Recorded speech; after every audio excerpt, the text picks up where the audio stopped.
ಈ ಲೇಡಿ ಕಣ್ಣಿಂದ ನೂಡಲ್ಸ್ ಬೀಳ್ತಾ ಇರುತ್ತೆ. ನೋಡ್ತಿದ್ದ ಹಾಗೆ ಒಂದು ಪಾತ್ರೆ ಫುಲ್ಲು ನೂಡಲ್ಸ್ ತುಂಬ ಹೋಗುತ್ತೆ. ಈಕೆ ಹೆಸರು ಲೀಸಾ.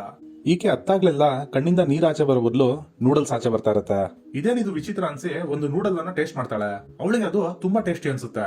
ತಕ್ಷಣ ಒಂದ್ ಪ್ಲೇಟ್ ನೂಡಲ್ಸ್ ಅನ್ನ ತಗೊಂಡೋಗಿ ತನ್ನ ತಾಯಿಗೆ ಕೊಡ್ತಾಳೆ. ಆಕೆಯ ತಾಯಿ ಕೂಡ ಅದನ್ನ ತುಂಬಾ ಇಷ್ಟಪಡ್ತಾಳೆ. ಲೀಸಾ ಬುದ್ಧಿವಂತೆ ಒಂದು ಚಿಕ್ಕ ನೂಡಲ್ಸ್ ಸ್ಟಾಲ್ ಅನ್ನ ಓಪನ್ ಮಾಡ್ತಾಳೆ. ಕೆಲವೇ ದಿನಗಳಲ್ಲಿ ಕಸ್ಟಮರ್ಗಳು ಆಕೆಯ ನೂಡಲ್ಸ್ ಅನ್ನ ಇಷ್ಟಪಡೋಕೆ ಶುರು ಮಾಡ್ತಾರೆ. ನೂಡಲ್ಸ್ ಖಾಲಿ ಆಗ್ತಿದ್ದಾಗ ಲೀಸಾ ಸೈಡ್ ಅಲ್ಲಿ ಹೋಗಿ ಜೋರಾಗಿ ಹತ್ತು ನೂಡಲ್ಸ್ ಅನ್ನ ತಗೊಂಡ್ ಬರ್ತಿರ್ತಾಳೆ. ಆದ್ರೆ ಕೆಲವು ದಿನಗಳ ನಂತರ ಲೀಸಾಗೆ ಕಣ್ಣೀರು ಬರೋದು ನಿಂತ್ಕೊಳ್ಳುತ್ತೆ. ಅದಕ್ಕೆ ತನಗ್ ತಾನೇ ಹರ್ಟ್ ಮಾಡ್ಕೊಳ್ತಾಳೆ. ಆದ್ರೆ ಅದರಿಂದ ನೋವಾಗುತ್ತೆ ಹೊರತು ಕಣ್ಣೀರು ಬರಲ್ಲ.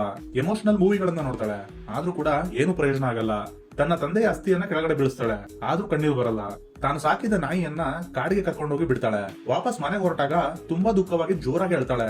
ಮತ್ತೆ ಅವಳಿಗೆ ಸಿಕ್ಕಾಪಟ್ಟೆ ನೂಡಲ್ಸ್ ಸಿಗುತ್ತೆ. ಫೈನಲಿ ಲೀಸಾ ಒಂದು ನೂಡಲ್ ಶಾಪ್ ಅನ್ನ ಓಪನ್ ಮಾಡ್ತಾಳೆ. ಈಗ ಅವಳ ಕೆಲಸ ಏನಂದ್ರೆ ಕಿಚನ್ ಅಲ್ಲಿ ನಿಂತ್ಕೊಂಡು ಜೋರಾಗಿ ಅಳೋದಷ್ಟೇ.